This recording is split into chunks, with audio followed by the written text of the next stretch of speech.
Thank you for coming again. Today we're going to talk about post-colonialism and decolonization of the mind and what that is. So the Unit 2 theme is colonial and post-colonial context in the Pacific, and on Monday I discussed colonial and European impact and examples of that impact in the Pacific. So the learning outcome of Unit 2 is you should be able, after today, to contrast the colonial and post-colonial context in the Pacific. And today's topic is decolonization and post-colonial representations. And key concepts are decolonization, post-colonialism, and decolonization of the mind. So decolonization is really the process of becoming independent states in the Pacific. It's a wave that happened in the 70s. Post-colonialism is the time that we're in now, the after-colonialism time. People have become independent, so this is the post-colonial time.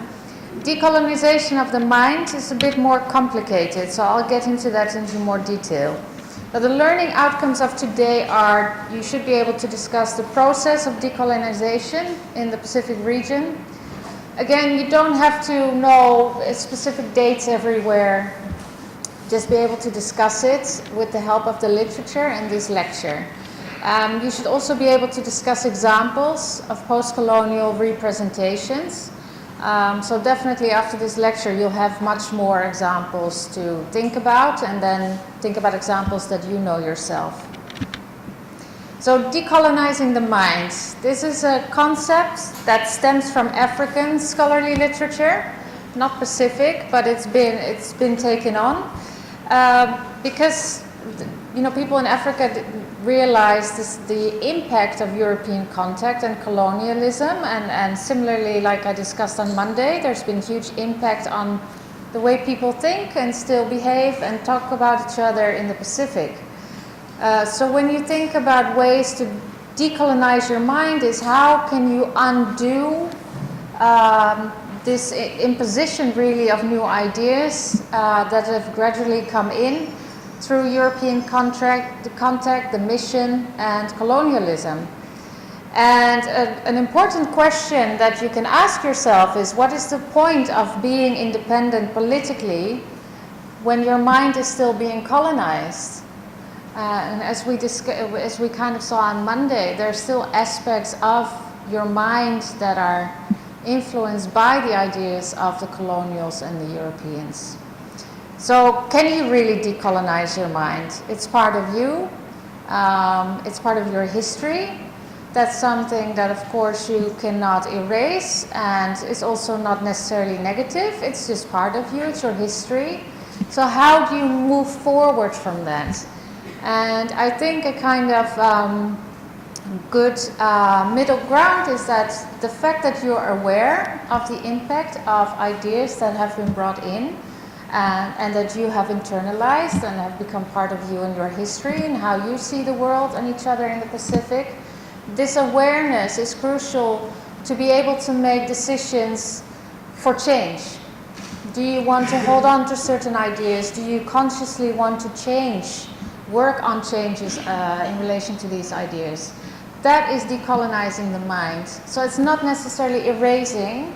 You can't, it's part of you, but an awareness gives you choices. So in that sense, you can decolonize your mind. So when we talk about decolonization of the Pacific, this took place in the 1960s and the 1970s. Samoa was the first one to become independent from New Zealand in 1962. Fiji, Papua New Guinea, the Solomon Islands, Tonga, Tuvalu, Vanuatu, and Samoa became independent as Britain, Australia, and New Zealand dismantled their colonial systems in the region. There are a lot of French territories, French Polynesia, New Caledonia, Wallis and Futuna. They have a varying degree of internal autonomy, but as you know, New Caledonia is still part of France. Cook Islands and Niue have a de facto independence in association with New Zealand.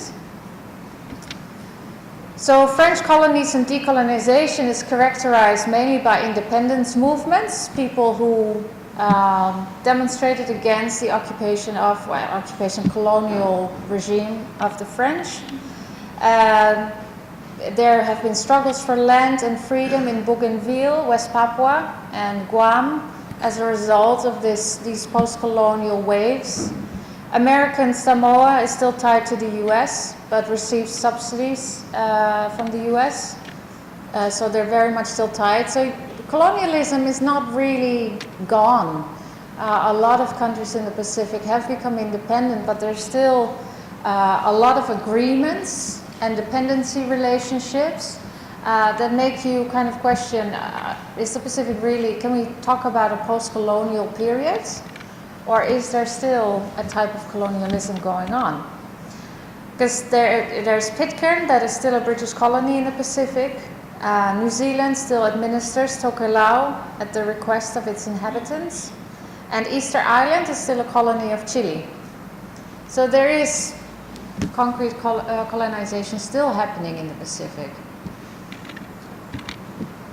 So the post-war period, so I'm talking about the Second World War here, witnessed a growth in regionalism, a development of a strong and independent region that empowers Oceania in working towards common goals and to face threats in the Pacific region is one thing that we'll be discussing later on again as well.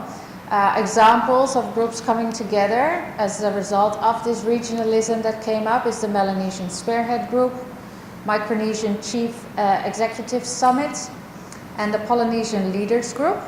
But USP you can see also as one, because USP is a regional university that works together in the region to cater for the educational needs of the region, to ensure that people can get educated in a way that is required for certain jobs in the region. So USP very much is also an outcome of regionalism. So while many Pacific nations have achieved political independence, they still carry the legacy of former colonial powers in their education and legal systems, and many of you must know examples.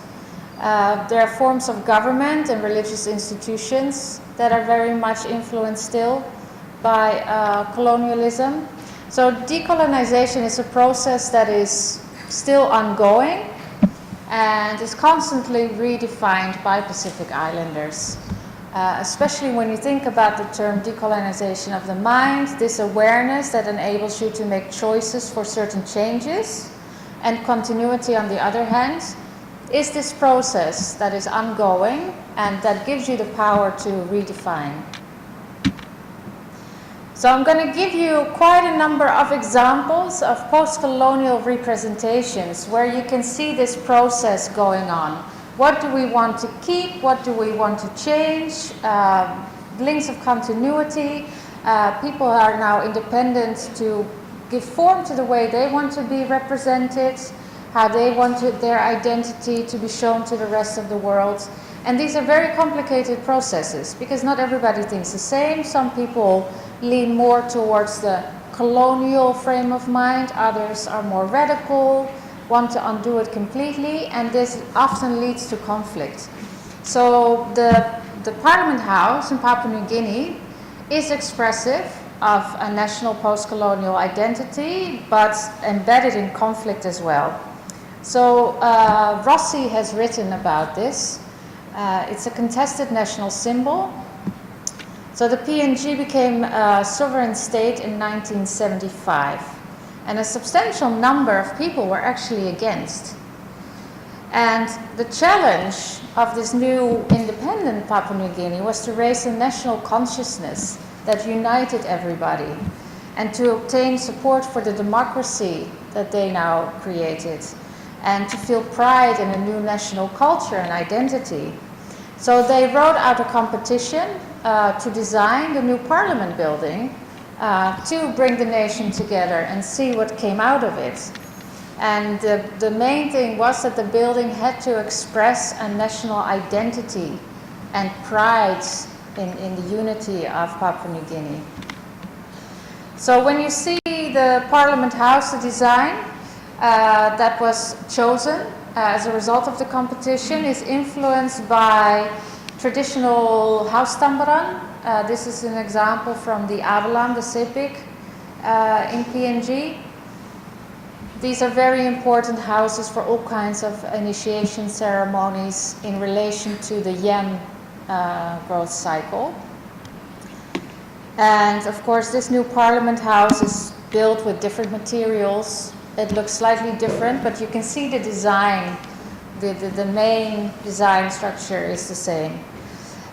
So they've used concrete instead of plant materials and bamboo. Mosaic tiles here in the front of the facade.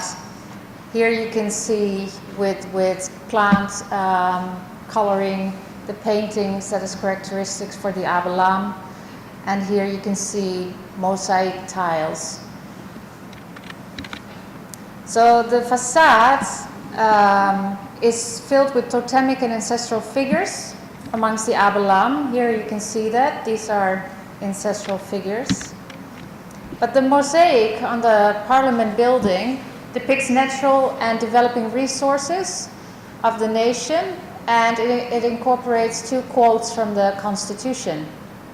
So the facade projects a national theme with reference to the house tambaran. So there is a continuity between traditional practice and the new identity. The lowest section here, these are thatched designs, and they evoke images of the Trobriand yam houses. And above the door here are carved wooden heads. And the conflict kind of focused on these carved heads. These ancestral marks are a stylistic feature of every house tambaran among the Pacific. I'll go back to that image. Here they are. They're hard to see, but there they are. And in this context of the parliament building, they are representative of the 19 provinces of Papua New Guinea. And the individual motifs mark a regional identity or tribal identity, but viewed holistically altogether, as in this building, they are a symbol of a newly created, kind of invented national heritage. So the carvings were torn off by the Speaker of the House, Theodore Surenuok. I'm pronouncing this wrong.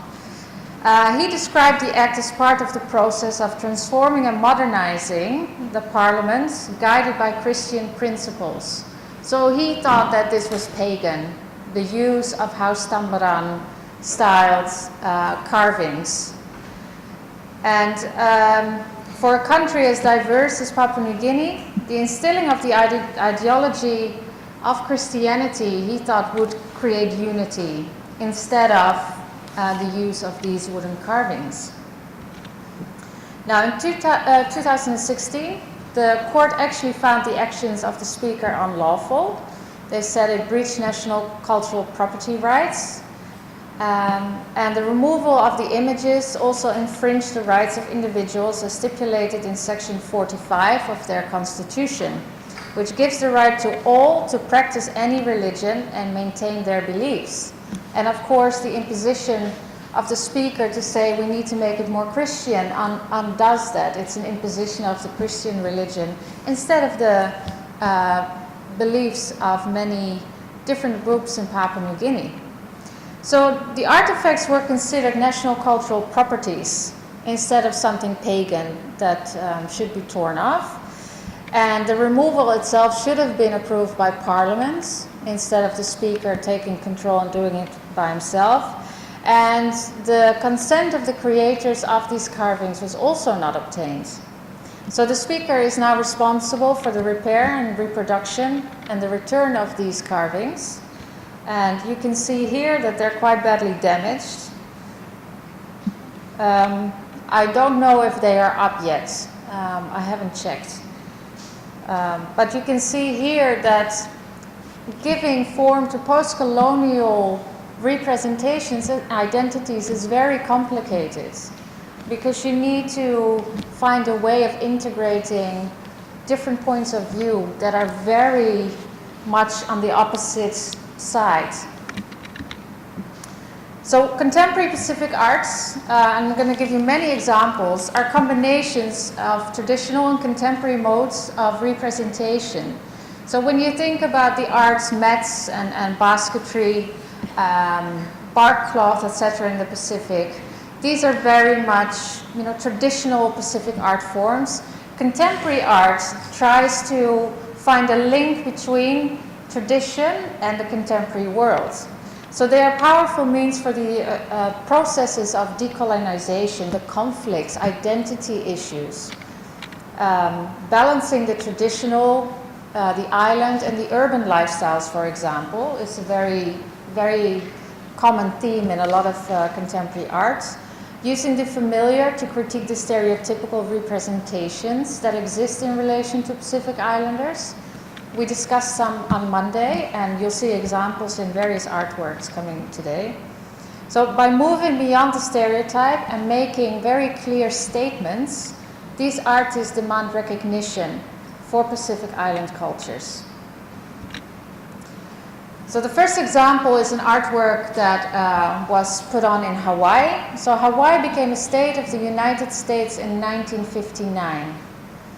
And there was no form of indigenous Hawaiians, there was no kind of resistance from indigenous Hawaiians to decolonize Hawaii.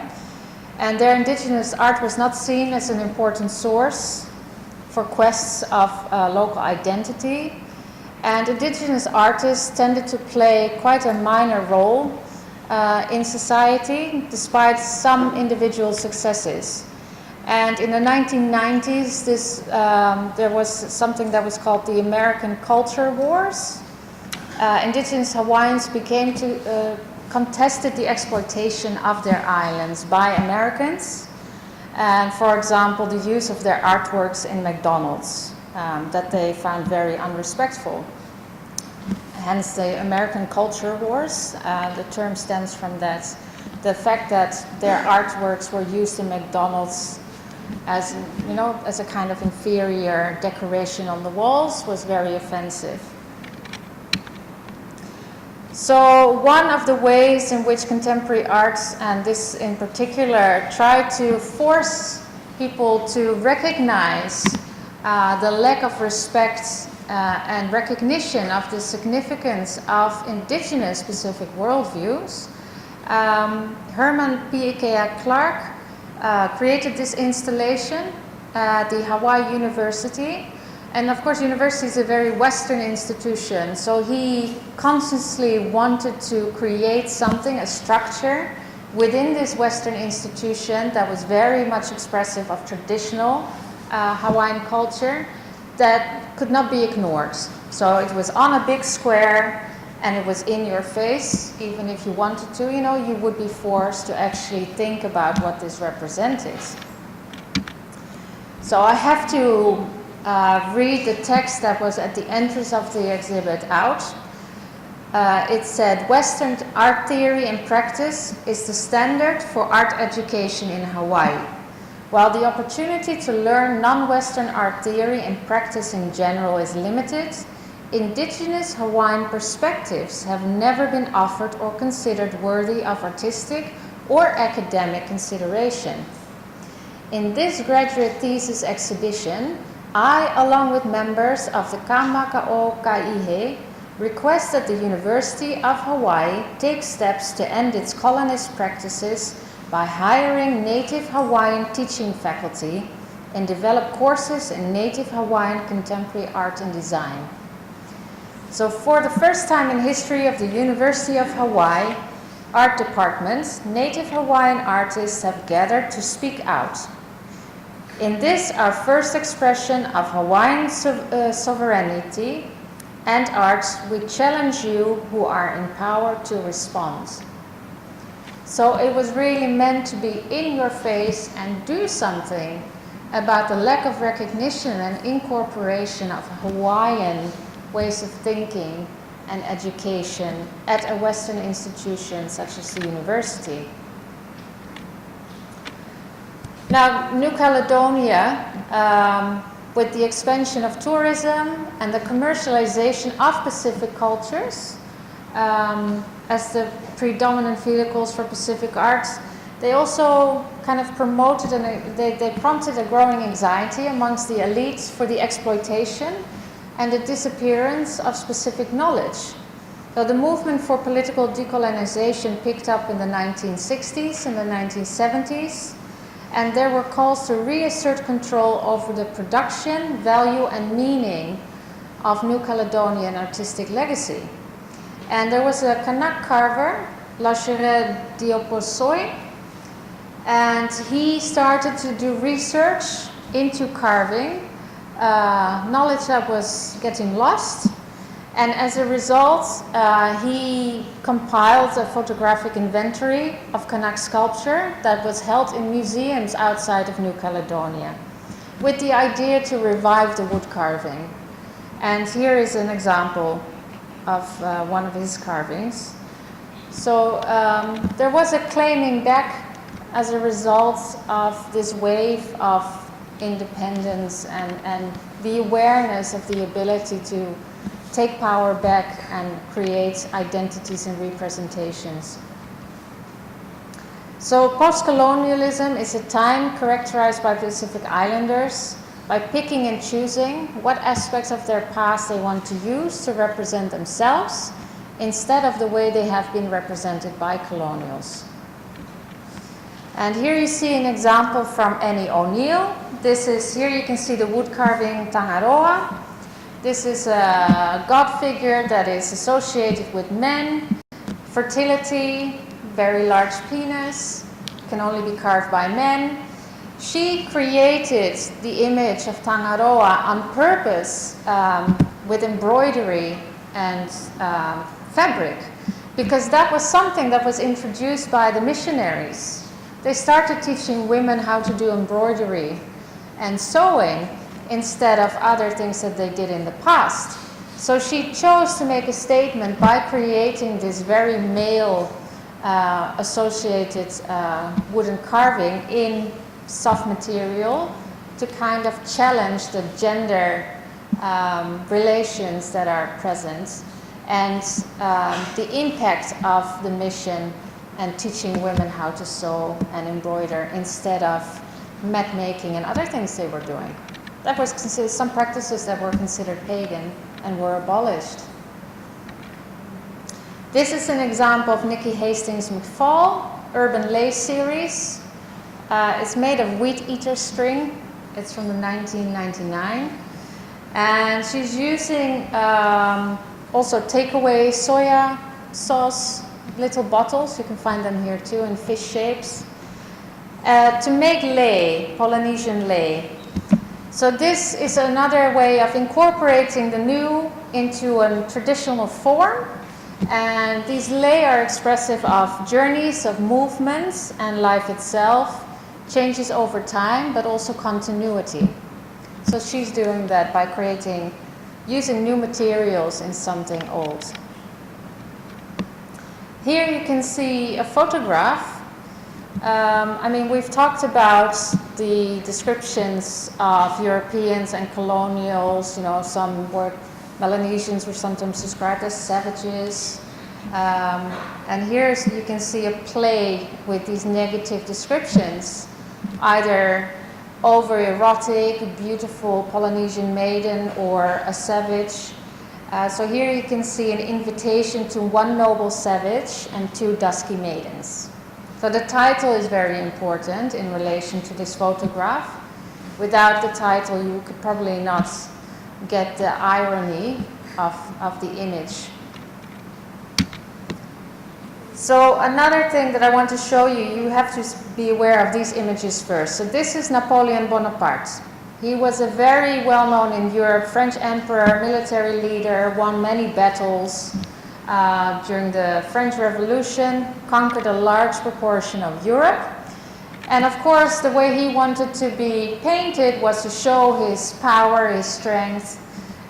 So on a horse, with all his regalia, etc. Here you can see another image. And here you have a play on those iconic images by Greg Semu. and it's called The Battle of the Noble Savages from 2007. This is a Maori sitting on a horse. You can see the similarities. So it's taking these kind of European representations of their superiority and power and taking it, making it Pacific. So here you can see there are all kinds of ways in which you can see the resemblances, but when you look up close, you can see that it's typical Maori. So the cape here has additions to it that are very reminiscent of Maori cloaks. Here you can see the feathers in the hair and the comb. He is wearing an army uniform. So it's really taking and picking what you want to use to express, hey, we are very powerful warriors and emperors of our own states, not just Napoleon Bonaparte. So the artists are creating traditions that form a bridge between the world of their ancestors and their own global and urban realities. And New Zealand-born Pacific Islanders embrace the notion of Pacifica for that reason. This is a self-imposed label, Pacifica, that fuses island heritage with their urban reality in New Zealand. So they draw upon their tradition and they create new ones. And they ask the viewer, through their artworks, to evaluate their perceptions of the Pacific and how they have been represented and how they want to be represented today. So they took ownership of the ways in which they have been represented, the stereotypes, the icons, their traditions and preconceptions that people have about Pacific Islanders, and Pacific migrants overseas suffer from a lot of preconceptions by people, and that the artworks give them an opportunity to confront the viewer with this. Now here you see, this is an example of Samoan bark cloth, and you can see the way the motifs are structured. So that structure is used here in a contemporary art painting, and this one. So new motifs are incorporated, and of course it's on canvas, it's done with acrylic paint. This is bark cloth and done with painted with plant materials.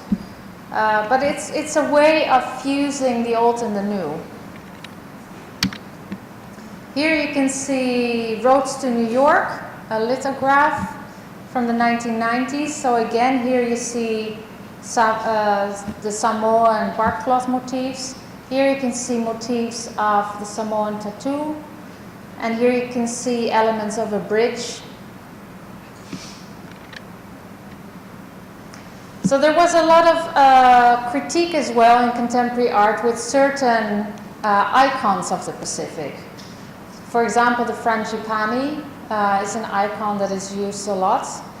It has decorative appeal, but it also indicated that Pacific art was a fashionable thing and very fragile. The frangipani is very fragile.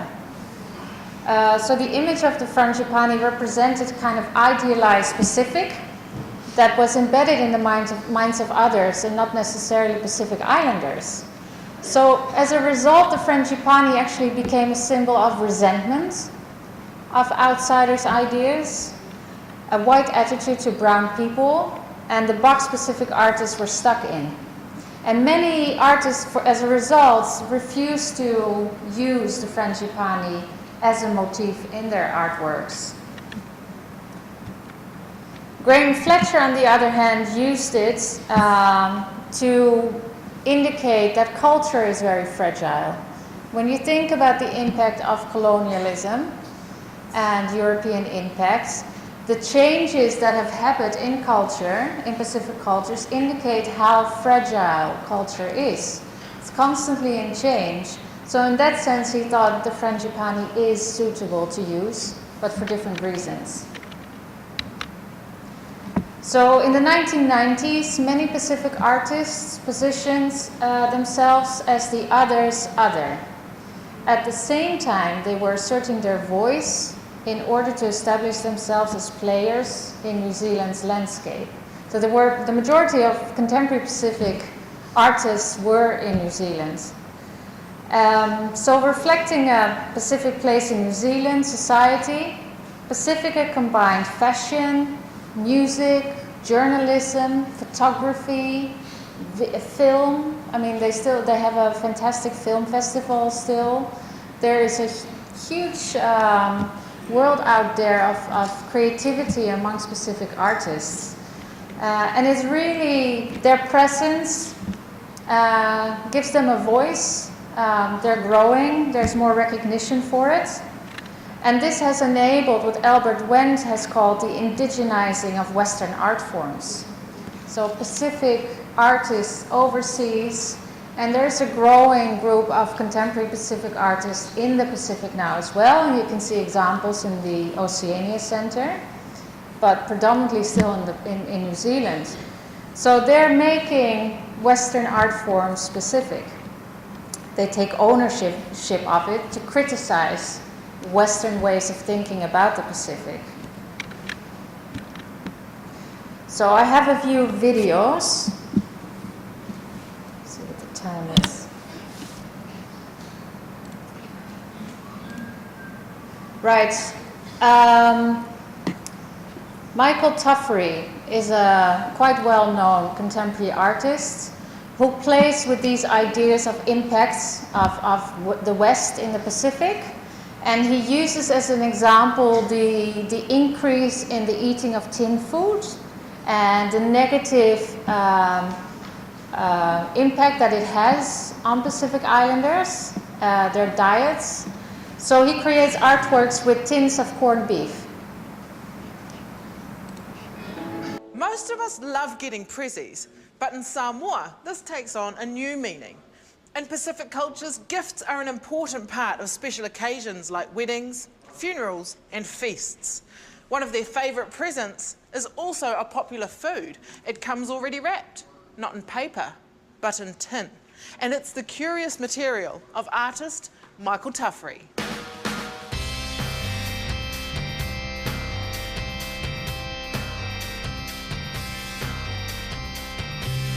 This bull is Pisupalua Afe, Corned Beef 2000. It's by artist Michael Tuffery, and it's one of our more iconic or popular sculptures here at Te Papa.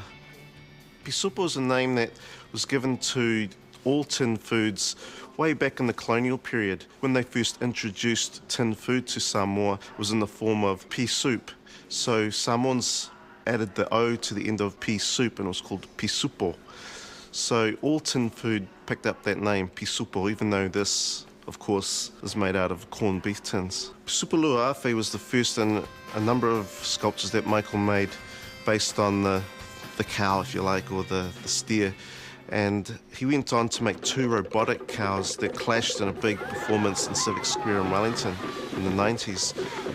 There was fire, there was light, there was big groups of people banging drums. I think there's several ways you can read this object. Some people are offended by it being in the museum. You know, corned beef is a food that, while prestigious in certain occasions in the Pacific Islands, it's also a food that causes obesity and health problems. It's high in fat and salt. And so there is a health issue tied up with this sculpture. But there's also a story here about the way in which Pacific Island peoples become dependent on these imported commodities, and they become integral to the social and cultural life of their society. Michael Tuffery is one of the most prolific artists of Pacific Island descent here in New Zealand. He's worked really hard over many years and has lots of interests in history, environment, culture, and he's from a mixed background himself. He is Samoan, English, Cook Island, Tahitian descent. He's one of these people who's multicultural in his background, but he's also multicultural in his approach to his work. Tuffery has made art out of an icon of the modern Polynesian diet. It helps us understand the history of Pisupo in Samoa, not to mention it's a great example of creative recycling.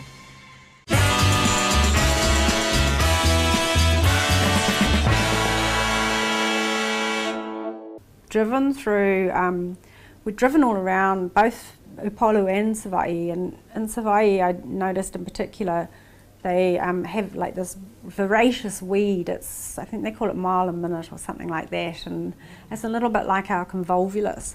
So what it does is it grows all over everything, you can still see the forms and the shapes underneath. You can see that it's a tree, you can see that it's a fence with posts and or an old hut or whatever, but it's absolutely smothered with this kind of this weed that's taken over, and it's actually quite a problem. But anyway, I thought it was interesting the fact that you could still see the forms underneath this thing that had kind of basically colonised another thing. And I sort of thought that was quite an interesting metaphor as well for, like sort of Western Polynesian relationships, and like maybe say in terms of the church where, missionaries arrived in the islands and kind of changed the whole culture in a way, in a lot of ways, but now it's kind of turned around on itself, and the people have taken the Western tradition and turned it into their own. So it's like a triumph of survival and determination, and so I find all those things quite interesting, and that kind of toing and froing between the two totally different cultures, and how they work it out and how they become something else but still retaining both of those things, so they become like a hybrid, I guess.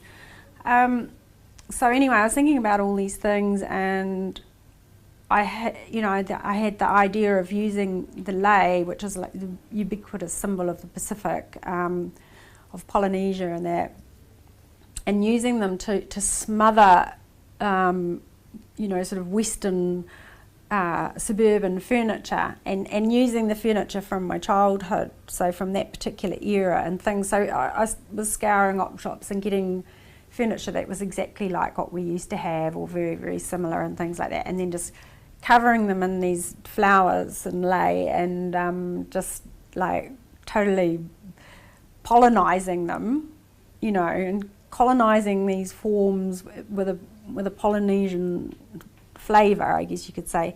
So you could still see that it's a table and chairs, but it was something else, and it was very Polynesian. It was very bright and garish and fake and things like that. But so I was kind of like conflating two separate cultures and coming up with a third thing, which is a little bit like what I guess a lot of us who have parents from both sides are like, Yeah, and I just like the idea of, making this kind of crazy, trippy childhood home. If you were a kid and you lived in a house with furniture like that, you probably think it was quite neat. People wanted to sit in the chair.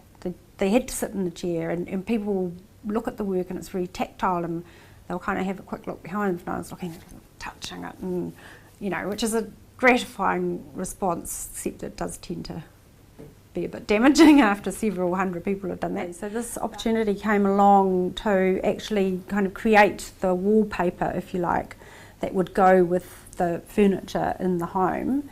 And so this afternoon we'll be basically making a kind of three-dimensional wallpaper from some of the petals of the lei, but more likely will be with some of the leaves and things that I've collected over the years, the synthetic leaves that come with the lei as well.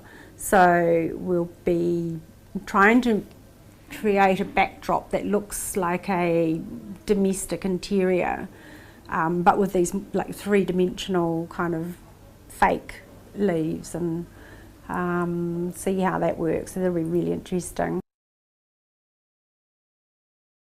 So you can see how she was playing around with the idea of, furniture being introduced, it being a high status thing. You weren't even allowed to sit on it. And she's trying now to make this more Polynesian by putting flowers on it and creating wallpapers with things that are representative of the flowers that are used in lei. So when you think about the lei that I discussed, the incorporation of new materials in something that is characteristic of movement, of change and continuity, etc. She's using that idea to incorporate furniture in a Polynesian kind of current lifestyle. So today's learning outcomes, you have to be able to discuss, especially in your tutorial and after you've done the readings, the process of decolonization in the Pacific, and be critical about it. It's an ongoing process. Can we really speak about a decolonized Pacific, or should we be a bit more careful about that? What do we mean with decolonizing the minds? And you need to be able to discuss examples of post-colonial representations. So I've given you many examples of artworks, but I'm sure you'll have examples too, so have a think about that. And the last thing, I'll just go to the end.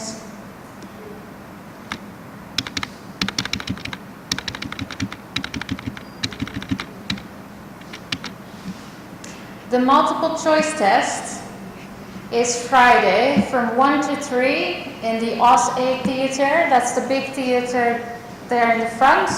It gives us more space, it's less hot than it is here. You're not allowed to bring your books or your readings. You're not allowed to discuss with each other, so we'll space you out, probably one chair in between. We'll be there, all the teaching assistants will be there. It's 48 questions. It's a choice of A, B, C, D. I've read through all the questions that we've created. None of them are factual about specific dates or numbers. They're really about understanding the readings. Your tutors have also gone through all the questions, so if you're very nervous, you can ask them as well. They can give you some guidance. They can't tell you the questions, but they can give you a better idea of what kind of questions there are in there. The other thing is, there is a problem with registration. There are too many currently in tutorial groups, even though that I have a class list sent to me by SAS that lists only 300. So there's an issue there. I'm feeling like the bad person here because I get people into my office who are about to burst into tears when they hear they cannot finish this flexi course, even though they have participated the whole week in tutorials, etc. There is not a whole lot I can do based on the email that I've copied here in this PowerPoint, because this is not an ideal situation for me either. So basically, when I begged SAS, what's going on, please help us, because we don't fit in tutorial spaces anymore. At the moment, I have 320 people listed, but when SAS gives me a class list, I only have 300. I get students in my office who say they've been registered yesterday or the day before because they had holds. I don't know who to believe anymore and what's going on. So this is what has been sent back to me. Dear Dr. Yara, please use this class list, which is only 300 people on it, as the final class list. There is a total of 300 registrations that are legit, that are valid. Do note that students who are not on this class list should not be in class. Please advise them to stop attending classes, as they will not be assessed for the course and are breaching university regulations. And the regulation is copied here. Persons not registered as students shall not be permitted to attend lectures, tutorials, or laboratories, or to use the university library or any other facilities in the university unless they are registered students. So we have a real problem here, and I'm sure you know who you are if there is a problem with your registration. Please sort this out. You need to either give me evidence from SAS that your registration is legit and that there is some kind of mistake in their admin. I don't have access to these. I don't register people. But I get students into my office, I had about 10 yesterday, who are desperate. And I totally understand that, but I'm kind of stuck too now in this situation. So the only way that we can resolve this is you need to figure out if you are registered properly. Because, I mean, you shouldn't even have been registered yesterday or the day before, because registrations for Flexis officially close on the day it starts. So there's already a problem. So please, if you are that student, go to SAS and find out what's going on. If it's a mistake on the part of SAS and not yours, and you have been participating for the week and a half, we're going to have to work out a solution. But if you are basically trying to enforce yourself in this course, your registration was not accurate, there's nothing I can do. I can only do something for students who are legitimately registered and who are not on this class list for some reason. So we're going to circulate this class list. There are 2 more students on it apparently, but the teaching assistants have the previous one with 298. So I'm sure we can work from that as well. I think I know who the other 2 are. I'm sorry about this, but you better know now if you can continue or not. You don't want to end up in week 4 and hear that whatever your grade is basically doesn't count. Yeah? So this is not very nice, I know, but I need to stick to the university regulations as well. So do come and see me. If there is, evidence from SAS, ask them to email me saying, if they have made a mistake, then we'll have to work out something. But if basically your registration is faulty or dodgy, then I can't make any exceptions. I really need evidence. Yeah? Otherwise you can't continue, I'm sorry.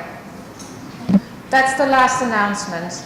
I hope you all go to your tutorials. If there's anything else that's missing, please contact your tutor first, and otherwise me.